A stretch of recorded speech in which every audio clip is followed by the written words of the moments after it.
जय Shri Krishna students, Avon read classes में आपका स्वागत है। मैं लेकर आ चुका हूं महामैराथन मॉक टेस्ट नंबर 1। चार सब्जेक्ट हम इसमें पढ़ने वाले हैं। मनोविज्ञान, शिक्षण विधियां, हिंदी भाषा और जीके, चारों को आपको गौर से देखना है। महामैराथन होने वाली है और एक ही वीडियो में आपके सब डाउट क्लियर करते जाऊंगा। और स्टार्ट करते हैं बिना किसी देरी के।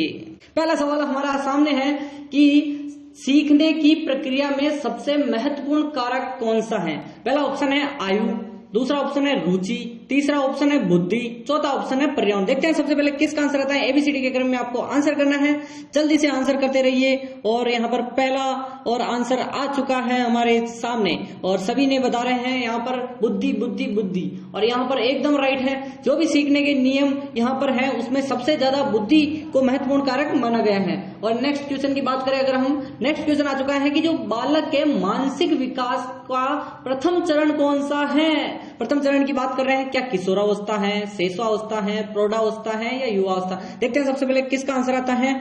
यहाँ पर आपको बताना है मानसिक विकास, मानसिक यानी कि मेंटल डेवलपमेंट। मानसिक विकास की बात करें कौन सा है, बी बी बी। एकदम जिसने बी बताया 100% सिलेक्शन पक्का है। शैशवावस्था, और शैशवावस्था की आयु क्या होती है आपको बतानी है। आपको पता है मानव की कितनी 4 अवस्थाएं होती हैं। पहली है गर्भावस्था, पहली होती है गर्भावस्था, दूसरी कौन सी होती है शैशवावस्था, तीसरी बाल्यावस्था और फिर चौथी है कौन सी, जल्दी से बताइए, किशोरावस्था। देखते हैं नेक्स्ट क्वेश्चन की बात करें। नेक्स्ट क्वेश्चन काफी इंपॉर्टेंट होने वाला है कि जो पियाजे ने जीन पियाजे के संज्ञानात्मक विकास सिद्धांत के अनुसार बालक की सोच का विकास कितने चरणों में होता है। क्या 2 चरणों में होता है, 3 चरणों में होता है, 4 चरणों में या 5 चरणों में। देखते हैं सबसे पहले किसका आंसर आता है, संज्ञानात्मक विकास। आपको पता है जीन पियाजे कहां से थे, ऑस्ट्रेलिया यानी कि ऑस्ट्रिया से, ठीक है, और स्विट्जरलैंड में निवासी थे। बिल्कुल 4 एकदम राइट है। 100% उन्हीं का सिलेक्शन होने वाला है जिन्होंने 4 बताया। नेक्स्ट क्वेश्चन आ चुका है अपने स्क्रीन के सामने। स्किनर का संबंध किस सिद्धांत से है। प्रायोगिक अनुबंधन, सामाजिक अधिगम, तीसरा है संज्ञानात्मक विकास या फिर प्रेरणा। अभी थोड़ी देर पहले बताया था, एक तो कट ही हो गया। आपको सबको पता है कौन सा कट हुआ है। यहाँ पर जीन पियाजे का संज्ञानात्मक विकास, जीन पियाजे का कट हो चुका है। 3 ऑप्शन बचे हैं। देखते हैं सबसे पहले किसका आंसर, ए। सभी ये बता रहे हैं। प्रायोगिक अनुबंधन का सिद्धांत किसने दिया, स्किनर ने। वेरी मोस्ट है, स्टार लगा दो, इंपॉर्टेंट है। और जल्दी से नीचे सब्सक्राइब बटन है, जल्दी से सब्सक्राइब कर दीजिए। मॉक टेस्ट यहाँ पर 2nd, 3rd, 4 जब तक एग्जाम नहीं होगा तब तक हमारे मॉक टेस्ट आते रहेंगे, इसीलिए चैनल को सब्सक्राइब कर दो। यानी व्यक्ति की सीखने की क्षमता किस पर निर्भर करती है। सीखने की क्षमता की बात कर रहा है, केवल आयु पर निर्भर करती है, केवल वातावरण पर निर्भर करती है, केवल आनुवंशिकता पर निर्भर करती है, या आनुवंशिकता और वातावरण दोनों पर निर्भर। देखते हैं सबसे पहले किसका आंसर आता है। जल्दी से आंसर करिए, जल्दी से आंसर करते रहिए। और यहाँ पर आंसर आ चुके हैं। पेन कॉपी साथ में लेकर काउंट करके लास्ट में बताना है 40 में से कितने सही होते हैं। आनुवंशिकता और वातावरण दोनों जिसने बताया एकदम राइट है, क्योंकि आनुवंशिकता अपने पिता के द्वारा पुत्र में आती है और वातावरण, अगर हमारा सामाजिक वातावरण सही होगा तो हमारा जो डेवलपमेंट है, बालक का डेवलपमेंट है, वो ज्यादा तीव्र गति से होगा और उसका चहुमुखी विकास भी होगा।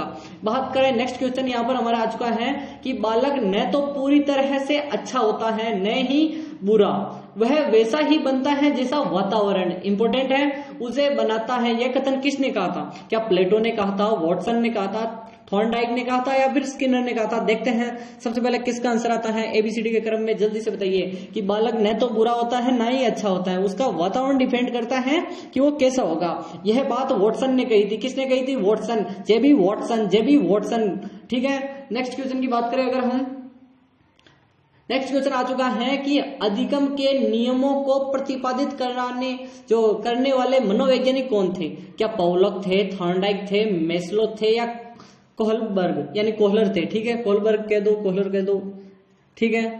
कोहलबर्ग थे या कौन थे, जल्दी से बताइए। अधिगम के नियमों को प्रतिपादित किसने किया। अधिगम यानी सीखने और सिखाने की कला, और उसके नियम हैं उसको किए थे किसने, थॉर्नडाइक। आंसर आ चुका है बी। सिर्फ थॉर्नडाइक लिख दो, ज्यादा सभी सिद्धांत मत लिखो कमेंट में। और थॉर्नडाइक जिसने बताया एकदम राइट है, 100%। अब आ चुका है वेरी 2 स्टार लगा दो यहाँ पर, 2 स्टार कि बुद्धि की, यहाँ पर बुद्धि की क्या है, विघात सिद्धांत किसने दिया था। द्विघात सिद्धांत यहाँ पर, ठीक है, बुद्धि की द्विघात सिद्धांत किसने दिया था? क्या थॉर्नडाइक ने दिया था, स्पीयरमैन ने दिया था, या फिर गार्डनर ने दिया या जीन पियाजे ने दिया? देखते हैं सबसे पहले किसका आंसर आता है, जल्दी से बताइए। बुद्धि की द्विघात सिद्धांत, द्विघात, इसको ऐसे लिखते हैं द्वि और फिर घात। किसने दिया था जल्दी से बताइए। स्पीयरमैन, बी सभी का एकदम राइट है, 100%। जल्दी से लास्ट में बताना है कितने सही हुए और कहां से हो आप, अपने जिले का नाम कमेंट करना है। प्रेरणा का मुख्य उद्देश्य क्या होता है? प्रेरणा हम बालक को देते हैं तो उसका मुख्य उद्देश्य क्या होगा? व्यक्ति को अनुशासन में रखना होता है, व्यक्ति को जो लक्ष्य प्राप्ति के लिए प्रेरित करना होता है, व्यक्ति को दंड देना होता है, या व्यक्ति को बाध्य करना होता है? देखते हैं सबसे पहले किसका आंसर आता है। आपने बहुत से लोगों ने कमेंट किया कि सर स्तर बढ़ाइए, तो इन क्वेश्चन का जो लेवल है वो काफी ज्यादा हाई है, इसलिए कम भी अगर आपके हल हो रहे हैं तो भी आप बेटर परफॉर्मेंस में हो। ठीक है, प्रेरणा का जो मुख्य बताना है उद्देश्य सभी बता रहे हैं, बी एकदम राइट है। व्यक्ति को लक्ष्य जो प्राप्ति है इसीलिए अंडरलाइन किया, और उसके लिए प्रेरित करना होता है, क्योंकि क्या होता है बालक का कोई लक्ष्य नहीं होता, उसे हमें क्या करना होता है, प्रेरित करना होता है, और जिससे वो आगे बढ़ सके। सीखने में बाधा कौन से कारक उत्पन्न करते हैं? सीखने में जो बाधा आती है, क्या मानसिक तनाव उत्पन्न होने से होती है, रुचि कम होती है, रुचि की कमी, या फिर ध्यान की कमी, या फिर उपरोक्त सभी चीजें? देखते हैं सबसे पहले किसका आंसर आता है। हमारा जो नेक्स्ट सीरीज आएगी वो है हमारी यहां पर किस पर, शिक्षण विधियां। उपरोक्त सभी एकदम राइट हैं, यानी कि अगर बालक नहीं सीख रहा है तो उसमें मानसिक तनाव भी हो सकता है, रुचि की कमी भी हो सकती है, ध्यान की कमी भी, सभी चीजें इसी के अंतर्गत आएगी। नेक्स्ट क्वेश्चन की बात करें अगर हम, नेक्स्ट क्वेश्चन आ चुका है हमारा शिक्षण विधियों से कि शिक्षण की सबसे पुरानी विधि कौन सी मानी जाती है? क्या खोज, डिस्कवरी विधि, व्याख्यान विधि, प्रयोगात्मक विधि या अनुकरण विधि? देखते हैं सबसे पहले किसका आंसर आता है। आपको पता है जब गुरुकुल में पढ़ाते थे, ठीक है, गुरुकुल में क्या होता था, अपने गुरु द्वारा शब्द बोले जाते थे, ना तो पेन होते थे उस समय, ना ही कोई लिखित पुस्तक मिलती थी, सिर्फ व्याख्यान के द्वारा, यानी कि व्याख्यान विधि जिसने बताया एकदम राइट है। पुरानी सबसे विधि यही मानी जाती है, व्याख्यान विधि। यानी कि निम्नलिखित में से कौन सी शिक्षण विधि पर आधारित है, यानी कि कौन सी शिक्षण विधि है यानी आधारित है? अन्वेषण विधि है, प्रदर्शन विधि है, शिक्षण मशीन विधि है, या प्रश्नोत्तर विधि है? देखते हैं सबसे पहले किसका आंसर आता है। यहाँ पर सभी बालकों के अनुभव पर आधारित है, ठीक है, यहां पर कट गया है, ठीक है। निम्नलिखित में से कौन सी शिक्षण विधि बालकों पर आधारित है? ठीक है, यहां पर लिखना है आपको बालकों के अनुभवों पर, ठीक है, बालकों के अनुभवों पर आधारित। देखते हैं अनुभवों पर कौन सी आधारित है, और ए ऑप्शन बता रहे हैं अन्वेषण विधि जो कि बालकों के अनुभव पर आधारित है, ठीक है। नेक्स्ट क्वेश्चन है, टाइपिंग मिस्टेक हो गई थी। मोंटेसरी विधि मुख्य रूप से किस पर बल देती है? मोंटेसरी विधि है वो किस पर बल देगी ये आपको बताना है। अनुशासन पर बल देगी, रटने की विधि पर बल देगी, बच्चों की स्वायत्तता और स्वतंत्रता जो स्वतंत्र अधिगम है उस पर बल देगी, या समूह अध्ययन पर बल देगी? देखते हैं सबसे पहले किसका आंसर आता है। मोंटेसरी विधि, मोंटेसरी विधि, सी सी सी सी सभी का स्वायत्तता, बच्चों की स्वायत्तता और स्वतंत्रता और स्वतंत्र अधिगम पर, ठीक है। स्वतंत्र अधिगम कर सकेंगे, वो पढ़ पाएंगे बिना किसी बोझ के। और प्रोजेक्ट विधि के जन्मदाता कौन है? वेरी वेरी मोस्ट है, 3 स्टार लगा दो यहाँ पर, ठीक है। और नीचे वीडियो को लाइक करके चैनल को सब्सक्राइब कर दो, हमारे A1 रीड क्लासेस को। जॉन ड्यूई, रूसो, या फिर यहाँ पर फोबेल, थॉर्नडाइक। देखते हैं सबसे पहले किसका आंसर आता है। प्रोजेक्ट विधि, प्रोजेक्ट विधि, प्रोजेक्ट विधि, John Dewey, John Dewey, project विधि, जॉन ड्यूई। एकदम राइट है, 100%। जिसने बताया एकदम राइट है, सिलेक्शन पक्का है। इसी क्लास से आपको मिलेंगे सभी के सभी प्रश्न, मॉक टेस्ट 1, 2, 3, 10 तक हम करेंगे जब तक एग्जाम नहीं क्रैक कर दें। कक्षा शिक्षण के दौरान शिक्षण प्रक्रिया का रोचक और प्रभावी बनाने के लिए, प्रक्रिया को रोचक और प्रभावी बनाने के लिए कौन सी विधि सबसे उपयुक्त है? क्या पाठ्य पुस्तक आधारित विधि उपयुक्त है, संवाद या कथोपकथन विधि, या फिर केवल लिखित अभ्यास करवाने से या रटने की विधि है उसके द्वारा? देखते हैं सबसे पहले किसकी बात कौन आंसर करता है। कि कक्षा शिक्षण में, सिर्फ कक्षा शिक्षण की बात कर रहा है, याद रखना। उसके दौरान क्या करेंगे हम, कक्षा के दौरान तो हम संवाद ही करेंगे, कथोप कथन, यानी कि कक्षा में क्या होगा, अध्यापक कथन बताएंगे और उनका अनुसरण करेंगे कौन, बालक। नेक्स्ट क्वेश्चन आ चुका है कि निम्नलिखित में से कौन सी विधि प्रेरणा पर आधारित शिक्षण में सहायक है। प्रेरणा क्या प्रयोगात्मक विधि है, मौखिक विधि है, व्याख्यान विधि है या अनुदेशन विधि है। देखते हैं सबसे पहले किसका आंसर आता है, जल्दी से आंसर करिए। प्रेरणा पर आधारित, यानी कि अध्यापक प्रेरणा देंगे जिससे वो बालक क्या करेंगे, नए नए प्रयोग करेंगे। ये ऑप्शन सभी बता रहे हैं, एकदम राइट है। 100% सिलेक्शन पक्का, सिलेक्शन इसी क्लास के स्टूडेंट्स से होगा, ठीक है। नेक्स्ट क्वेश्चन आ चुका है कि सहायक शिक्षण विधि, सहायक शिक्षण विधि का मुख्य उद्देश्य क्या है। शिक्षण प्रक्रिया को जटिल बनाना होता है, केवल अध्यापक की सहायता करना होता है, अधिगम को अधिक प्रभावी और रुचिकर बनाना होता है या केवल परीक्षा की तैयारी। देखते हैं सबसे पहले किसका, सहायक शिक्षण विधि।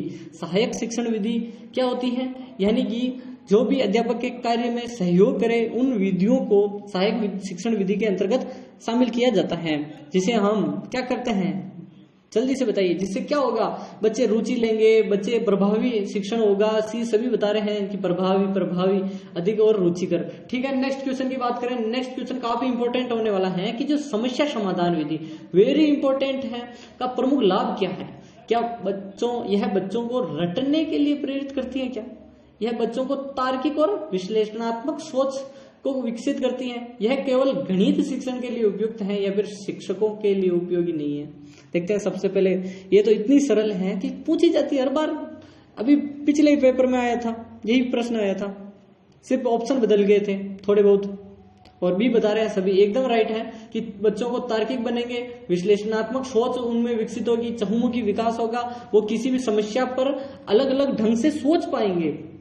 नेक्स्ट क्वेश्चन आ चुका है हमारा कि जो कौन सी विधि है जो गणित शिक्षण के लिए अधिक प्रभावी मानी जाती है, गणित वालों के लिए अधिक प्रभावी है, यानी व्याख्यान विधि है, क्रियाशील जो विधि है, मौखिक विधि है, केवल पाठ्य पुस्तक आधारित विधि है। देखते हैं सबसे पहले किसका आंसर आता है। ये इसी जगह पर हिंदी शिक्षण भी आए, अगर हिंदी वालों के लिए आए या फिर उसके लिए भी आए तो सभी के लिए क्या होगा, कहानी विधि, बालकों के लिए कहानी विधि हो जाएगी, SST वालों के लिए भी यही है, ठीक है, कि ज्यादा से ज्यादा चलचित्र विधि और उनका प्रयोग करें, चलचित्रों का प्रयोग करें मैप के माध्यम से, ठीक है।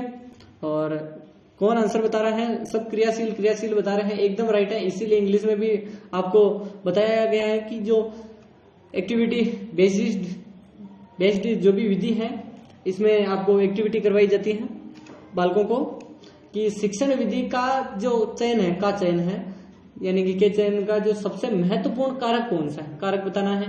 केवल शिक्षक की सुविधा, केवल पाठ्यक्रम की कठिनाई, छात्रों की आवश्यकता, आयु और विषय की प्रकृति, केवल परीक्षा प्रणाली। देखते हैं सबसे पहले किसका आंसर आता है, जल्दी से बताइए, जल्दी से आंसर करते रहिए।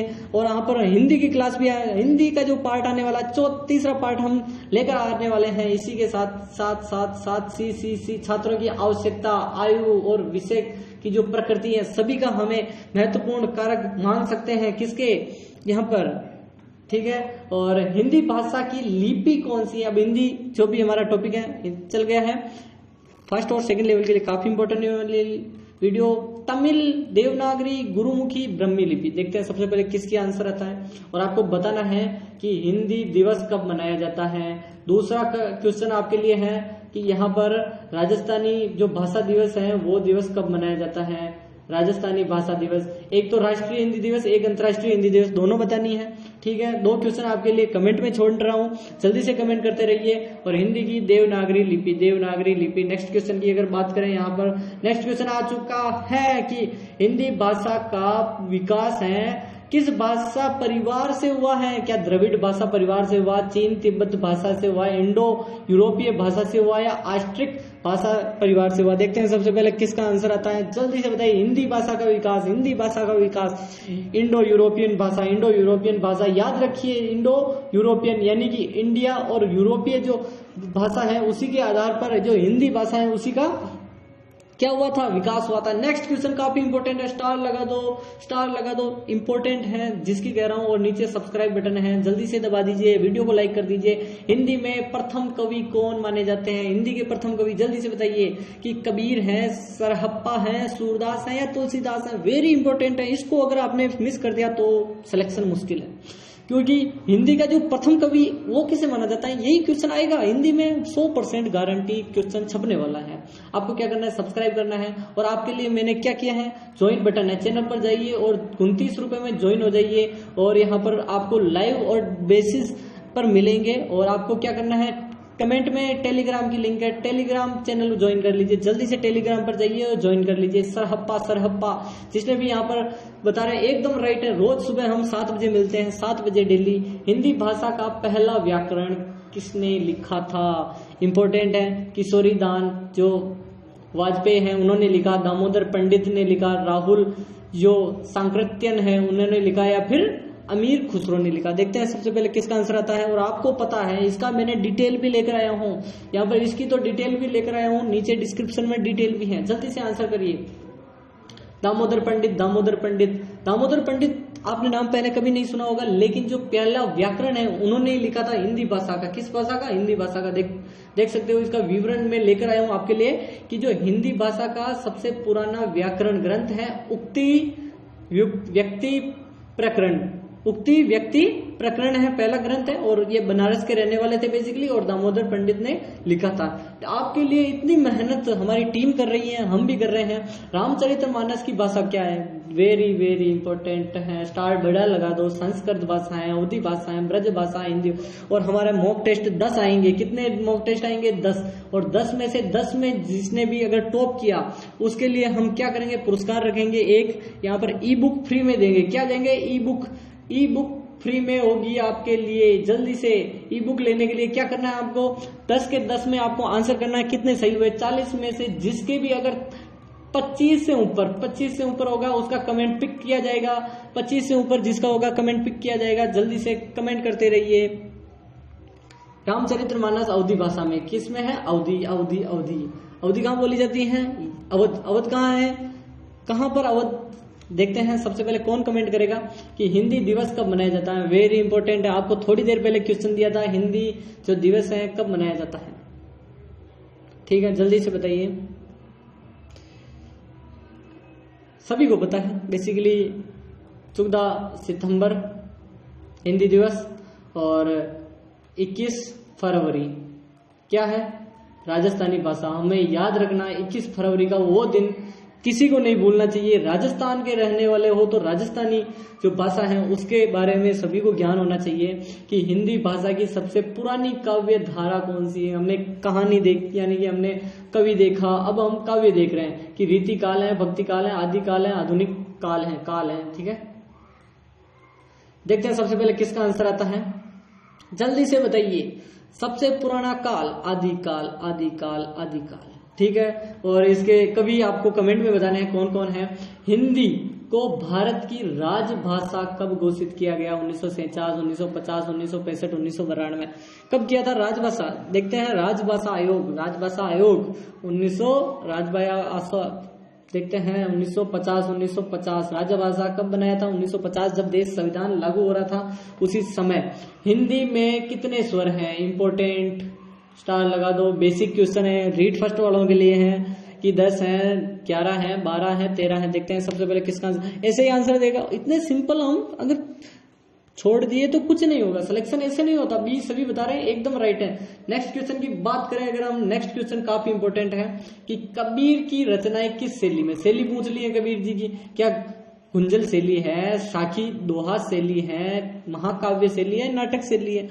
कबीर, महाकबीर यानी कि कबीर। ठीक है, महाकवि कबीर। कबीर कबीर कबीर साखी दोहा, साखी दोहा, कबीर साखी दोहा, कबीर साखी।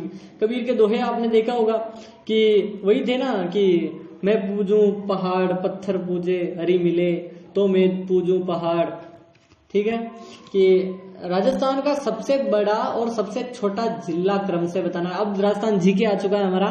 क्या जोधपुर जयपुर है? जयपुर जैसलमेर है, बाड़मेर भीलवाड़ा है, जैसलमेर धौलपुर है। देखते हैं सबसे पहले किसका आंसर आता है? राजस्थान जी के मॉक टेस्ट 10 आएंगे, 10 मॉक टेस्ट आपके लिए लेकर आऊंगा और आपको 10 दिनों तक लाइव जुड़ना है। सुबह 7 बजे 7 AM पर जुड़ना है। जल्दी से बताइए। जैसलमेर और धौलपुर सबसे सिंपल से स्टार्ट करेंगे, फिर लेवल बढ़ेगा ऐसे जैसे जैसे क्वेश्चन आएंगे। राजस्थान की सबसे लंबी नदी कौन सी है? चंबल है, बनास है, लूनी है या फिर काली सिंध है? देखते हैं सबसे पहले किसका आंसर आएगा। लूनी नदी की, चंबल नदी की बात करें तो जनापाव की पहाड़ियां MP से निकलती हैं, कहां पर जाती है? यमुना नदी में, ठीक है। और यमुना नदी में कितनी लंबाई है ये? तो 965 किलोमीटर। और अभी की बात करें तो कितनी है? 1051 मानी जाती है कि 1051 आधुनिक जो आंकड़े हैं वो कहते हैं। सबसे लंबी बनास है, ठीक है। बनास नदी की लंबाई कितनी है? आपको कमेंट करना है, जल्दी से बताइए कितनी है? 480 किलोमीटर। कहां से निकलती हैं? जल्दी से आंसर करिए। राजसमंद की खमनोर की पहाड़ियों से। किसमें मिलती है? चंबल में। सीप, चंबल और बनास मिलकर त्रिवेणी संगम बनाती है सवाई माधोपुर रामेश्वरम में। केसरिया बालम लोकगीत किस क्षेत्र से संबंधित है? मेवाड़ से है, मारवाड़ से है, शेखावटी से, आड़ोती। केसरिया बालम आओ नी पधारो मारे देश। और किसको? मांड गायिका कौन? याद कल पहले क्लास में देखी होगी तो सब याद कर रहे होंगे कि अल्लाह जिलाई बाई ने प्रसिद्ध किया था। किसने? अल्लाह जिलाई बाई। गंगा सिंह जी ने अल्लाह जिलाई बाई, राजस्थान की मरु कोकिला बोलते हैं। गंगा सिंह जी ने क्या किया था? जल्दी से बताइए। संरक्षण दिया था, यानी कि प्रोत्साहन दिया था अल्लाह जिलाई बाई को। मांड गायिका और मारवाड़, मांड गायिका मारवाड़। नेक्स्ट क्वेश्चन की बात करें कि राजस्थान में सर्वाधिक वर्षा कहाँ होती है? सर्वाधिक वर्षा पूछ रहा है। माउंट आबू में होती है, झालावाड़ में होती है, जयपुर और अलवर। सब फंसेंगे यहाँ पर। सर्वाधिक वर्षा देखकर सब झालावाड़ लगाएंगे कि सबसे कम तो जैसलमेर में होती है, सिर्फ 5 दिन औसतन, और सर्वाधिक झालावाड़ में होती है 40 दिन। लेकिन यहाँ पर सर्वाधिक पूछा है माउंट आबू में होती है। माउंट आबू, सिरोही, माउंट आबू, क्योंकि सर्वाधिक जिला नहीं पूछा है, सर्वाधिक स्थान पूछा है। जिसने यह सही किया देखते कमेंट करते रहो कि किसने सही किया ये क्वेश्चन। कि राजस्थान का कौन सा किला यूनेस्को विश्व धरोहर में शामिल है? क्या चित्तौड़ का किला, आमेर का किला, कुंभलगढ़ का किला या उपरोक्त सभी किले विश्व धरोहर में शामिल हुए? देखते हैं, जल्दी से बताते रहिए। यूनेस्को की विश्व धरोहर में कौन सा किला? उपरोक्त सभी। डी। चीकू गाजर आम क्या है? जल्दी से बताइए। चीकू, गाजर और आम, ठीक है। चित्तौड़, कुंभलगढ़, गागरोन। जय यानी जोधपुर वाला या जैसलमेर वाला, और रे यानी रणथंभौर, आमेर, आम यानी आमेर। चीकू गाजर आम याद रखना है। कब किया था आपको कमेंट करना है। कि राजस्थान के लोक नाट्य तमाशा का मुख्य केंद्र कहाँ है? जयपुर में है, कोटा में, अलवर या फिर बीकानेर? तमाशा आपको पता है बेसिकली महाराष्ट्र में होते थे, ठीक है, महाराष्ट्र में होता था। बंसीधर जी को लाए थे प्रताप सिंह जी, बंसीधर भट्ट को लाए थे। भट्ट परिवार जो कि जयपुर में प्रसिद्ध है, ठीक है। नेक्स्ट क्वेश्चन जिसने भी बताया एकदम राइट है। और राजस्थान में संगमरमर के लिए प्रसिद्ध है। संगमरमर के लिए कौन सा स्थान प्रसिद्ध है? स्थान बेसिकली कि अजमेर है, मकराना है, भिवाड़ी है, दौसा है। देखते हैं सबसे पहले कौन आंसर करता है। जल्दी से आंसर करते रहिए। संगमरमर के लिए कौन सा जो क्षेत्र प्रसिद्ध है? मकराना रो भाटो, ठीक है। भीलों का महाकुंभ की बात है क्योंकि अभी हुआ था थोड़े, और प्रयाग में बढ़ रहा है महाकुंभ। इसीलिए क्वेश्चन आ सकता है कि भीलों का महाकुंभ किस मेले को कहा जाता है? गोगा मेड़ी को कहते हैं, बेणेश्वर धाम को कहते हैं, पुष्कर मेले को कहते हैं, नागौर मेले को कहते हैं। देखते हैं सबसे पहले किसका आंसर। माघ पूर्णिमा कब बरता है? माघ पूर्णिमा को बरता है। और कहाँ बढ़ता है? बेणेश्वर धाम, नवाटापुरा, डूंगरपुर में बढ़ता है। सोम, माही, जाखम के संगम पर बढ़ता है। इतनी चीजें आपको कोई चैनल इतनी नहीं देगा जितना आप A1 रीड क्लासेस से सीखते हो। 10 मॉक टेस्ट आएंगे सुबह 7 बजे, डेली तैयार रहना। 7 AM 10 दिनों तक लगातार हम करेंगे A1 रीड क्लासेस पर 10 मॉक टेस्ट। कि राजस्थान में किस जिले में मिनी राजस्थान, यानी किस जिले को मिनी राजस्थान कहते हैं? अजमेर को कहते हैं, जयपुर, बांसवाड़ा या फिर उदयपुर। देखते हैं सबसे पहले आज का सेकंड लास्ट अजमेर। सभी कमेंट करते रहिए। और नेक्स्ट क्वेश्चन आ चुका है हमारा आज का अंतिम, कि राजस्थान में वन्य जीवों की सुरक्षा के लिए पहला राष्ट्रीय उद्यान कौन सा बनाया गया? आपको पता है रणथंभौर प्रथम टाइगर रिजर्व है, ठीक है। और कब बना था? 1973 को। ठीक है। और प्रथम राष्ट्रीय उद्यान बनने वाला भी 1980 को राष्ट्रीय उद्यान रणथंभौर, पहला राष्ट्रीय उद्यान रणथंभौर बना था। कितने राष्ट्रीय उद्यान है? 3 है।